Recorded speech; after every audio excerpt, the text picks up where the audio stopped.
Eh bien, bonsoir à tous. Pour ce sujet un peu délicat, il faut en parler de temps en temps, donc le deuil. Alors, on va voir de quoi il s'agit exactement, parce que très souvent, quand on parle de deuil, eh bien, on pense tout de suite à un être cher qui est disparu, quelqu'un qui est mort, quelqu'un qui n'est plus là. Et en fait, le deuil, c'est pas uniquement ça. Et donc, quand on travaille le deuil en hypnose, eh bien, il y a différentes façons d'aborder le sujet, parce que, comme je vous dis, c'est un sujet délicat. Maintenant, ce n'est pas uniquement ça le deuil. C'est pas uniquement, tiens, j'ai perdu quelqu'un et je veux faire le deuil. Ça peut être aussi, par exemple, au-delà de l'être cher que l'on perd, ça peut être aussi le deuil d'une relation, par exemple une relation sentimentale, mais ça peut être aussi le deuil d'une dépendance, si vous êtes addict à quelque chose. Vous avez des gens, ils doivent faire le deuil, par exemple, du tabac, de l'alcool, de la drogue. C'est aussi une forme de deuil. On parle aussi de deuil quand on accompagne les gens en hypnose, quand on se libère de quelque chose dont nous sommes addicts. Eh bien, c'est aussi un deuil.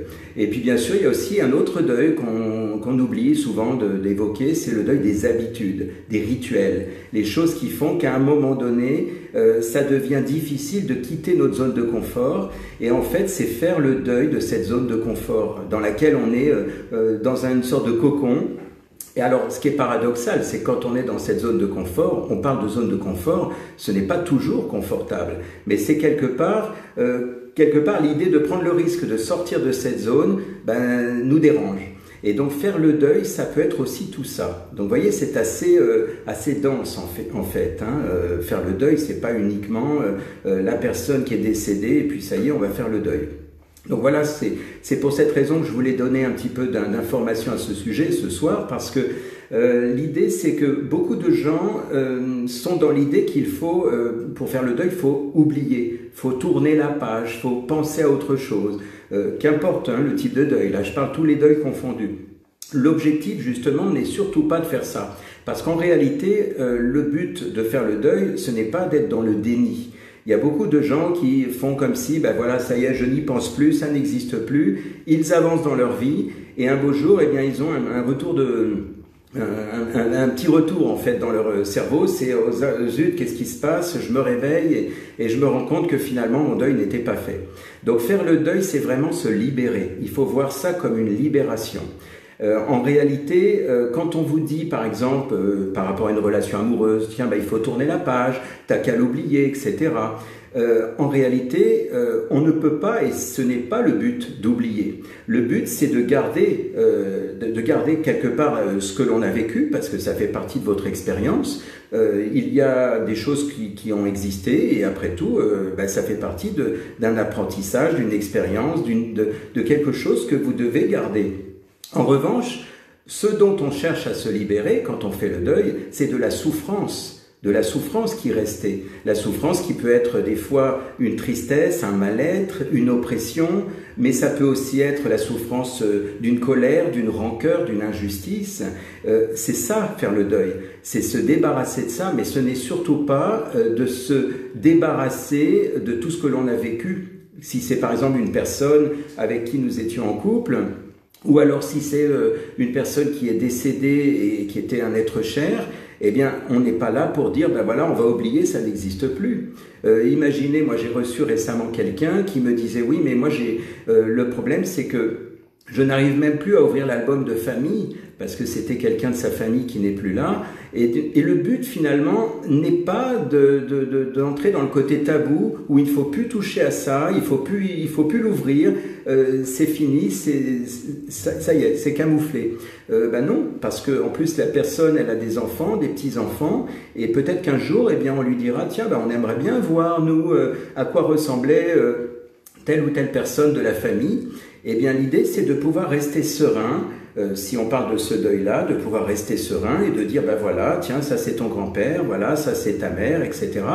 Et même s'ils ne sont plus là, pouvoir en parler en étant serein, en étant complètement serein, en paix, sans souffrir, même si les souvenirs qui ont existé, il peut y avoir des fois un petit peu de nostalgie, de se dire oui, ça n'existe plus. Voilà. Et c'est ça, faire le vrai deuil dont on parle, qu'on fait en thérapie, qu'on fait en accompagnement par l'hypnose.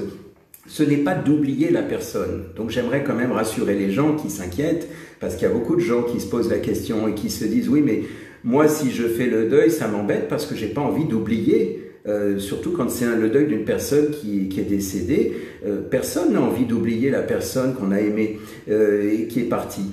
Donc beaucoup de gens s'inquiètent de ça et des fois mon rôle c'est surtout de les rassurer, de leur dire rassurez-vous, ces gens-là, ils seront toujours dans votre cœur, ils sont toujours là. Ce qu'on cherche à faire, c'est à vous détacher, c'est ce que je leur explique, à vous détacher de la tristesse, du mal-être, de cette souffrance depuis que la personne n'est plus là. Et c'est toute la différence. Et en fait, ce que l'on va faire, alors c'est d'ailleurs très surprenant, j'ouvre une parenthèse, c'est que quand on fait un travail de deuil avec l'hypnose, c'est vraiment très court. Techniquement parlant, en l'espace de 15-20 minutes, le deuil peut être fait et qui est vraiment un avant-après. C'est-à-dire que la personne se retrouve tout d'un coup à se dire « tiens, je suis en train de repenser à cette personne et là ça va mieux, je respire mieux, tiens je me sens, c'est curieux, tiens ». Et elle-même est étonnée et ça peut être 15-20 minutes après qu'on ait commencé à faire ce travail intérieur. Donc vous voyez, techniquement parlant, ça peut être très rapide. Maintenant, il peut y avoir des implications émotionnelles pendant le travail, évidemment. Donc voilà, ce que je voulais vous dire, c'est que ce n'est pas du déni, on n'est pas en train d'oublier. Si je reviens à ce que je disais sur les relations amoureuses, quand on vous dit de tourner la page, de ne plus penser à la personne, pourquoi ne plus penser? Le but n'est pas d'oublier. Si par exemple, je ne sais pas, moi j'ai été avec quelqu'un, j'ai vécu des moments agréables, je suis allé dans tel restaurant, je suis allé dans tel pays, dans telle ville, le but n'est pas de faire une croix là-dessus, parce que imaginez, sinon ça veut dire que vous n'avez plus le droit d'aller là-bas parce que c'est fini, c'est interdit, ça vous fait mal. Le but, c'est qu'il n'y ait plus de souffrance. Le but, c'est que vous puissiez être complètement serein, complètement détaché, en vous disant, tiens, ben voilà, oui, ben j'ai ce souvenir, c'était sympa, mais maintenant c'est fini. Voilà, c'est ça. Que ce soit une relation amoureuse qui s'est terminée, que ce soit une personne disparue, c'est d'arriver à garder uniquement le souvenir, mais détaché de l'émotion désagréable.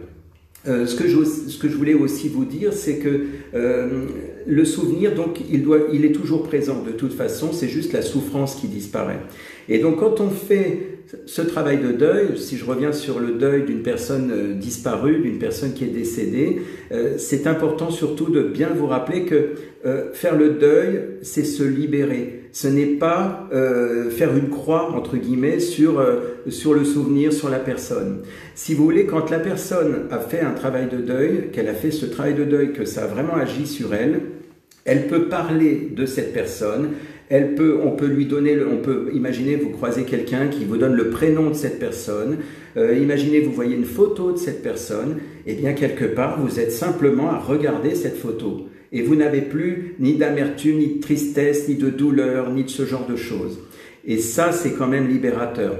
Il faut aussi se dire que quand on n'a pas fait le deuil d'une personne, d'une relation, d'une dépendance, tout à l'heure je parlais du tabac, de l'alcool, ce genre de choses, eh bien tout ça, ça vous pompe énormément d'énergie. Et donc, quand vous faites le deuil, c'est incroyable, souvent les gens, quand ils ont fait ce travail de deuil, quand ils sont venus en séance, à la fin, ils se sentent à la fois libérés et en même temps, souvent les gens me donnent un retour en me disant « c'est incroyable, j'ai un regain d'énergie, je retrouve ma joie, je retrouve mon dynamisme, j'arrive à mieux dormir la nuit ». Et tout ça, c'est des choses qui sont finalement cohérentes parce que tout votre esprit était focalisé finalement sur la personne ou la dépendance ou ceci ou cela. Et l'idée, c'est vraiment de retrouver votre plein potentiel, retrouver votre énergie à l'intérieur de vous. Parce qu'en réalité, cette énergie a été happée en quelque sorte. Et je parle également d'un dernier point aussi, avant qu'on termine là-dessus, c'est effectivement tout ce qui est lié à la rancœur, à la colère, à toutes ces choses qui font qu'on est en rage à l'intérieur. Vous savez, des fois, les gens, ils sont là, ils ont de la rancœur, ils ont quelque chose. Ça aussi, ça pompe énormément d'énergie. Et la vraie libération, au-delà d'un éventuel pardon, parce que là c'est l'étage au-dessus, hein, des fois on demande à la personne, on dit voilà, il va falloir faire un travail de pardon, et c'est parfois très difficile pour les gens de dire mais attendez, vous plaisantez, vous voulez que je pardonne à cette personne après tout ce qu'elle m'a fait. Là on sent que la personne, elle a beaucoup de colère, de rancœur à l'intérieur. Donc l'idée c'est que quand on fait un travail de deuil, c'est aussi par rapport à ces notions de, sans entrer forcément dans le pardon, sans aller jusqu'à là, ça peut être une étape suivante, mais au moins de se libérer de cette colère, de cette rancœur, de cette sensation de vouloir se venger de quelque chose. Parce que tout ça, ça pompe énormément d'énergie. Donc voilà, en ce qui concerne cette notion de deuil, rappelez-vous que le deuil, c'est avant tout pour vous libérer de ce mal-être qui vous ronge à l'intérieur. La personne qui est décédée ou la personne qui n'est plus avec vous dans la relation, ou toutes ces choses-là qui peuvent vous faire du mal à l'intérieur, le vrai deuil, c'est le fait de se libérer tout simplement, de se libérer pour se sentir en paix, se sentir joyeux, se sentir bien. Et donc voilà, c'est ça que j'avais à partager avec vous ce soir, parce que souvent on me pose la question par rapport au deuil. Beaucoup de gens s'inquiètent en se disant, comme je disais tout à l'heure, oui mais moi j'ai pas envie de ne plus penser, j'ai pas envie, si par exemple j'ai perdu mon grand-père ou je ne sais qui, j'ai pas envie de l'oublier. Souvent c'est ce que la personne me dit. Il n'y a pas à oublier, donc rassurez-vous, elle sera toujours là dans votre cœur, elle sera toujours là dans votre esprit. La seule chose dont on se libère quand on fait un vrai travail de deuil, je le répète encore une fois, c'est simplement se libérer de la souffrance. Le vrai deuil, c'est ça, c'est je me libère de ma tristesse, de ma souffrance, de ma colère, pour être complètement serein à l'intérieur. Et comme je disais tout à l'heure aussi, donc le deuil, c'est aussi le deuil des addictions, le deuil de toutes les dépendances, quelles qu'elles soient, et il y en a beaucoup. Voilà, bien écoutez, sur ce, n'hésitez pas si vous avez des questions. Je salue toutes les personnes qui m'ont fait des petits coucous, qui m'ont dit bonsoir. Et comme d'habitude, c'est ma petite coutume, mon petit rituel après le direct. Je vais répondre à chacun pour les saluer également. Voilà, je vous souhaite une très belle soirée et je vous dis à très bientôt. Merci.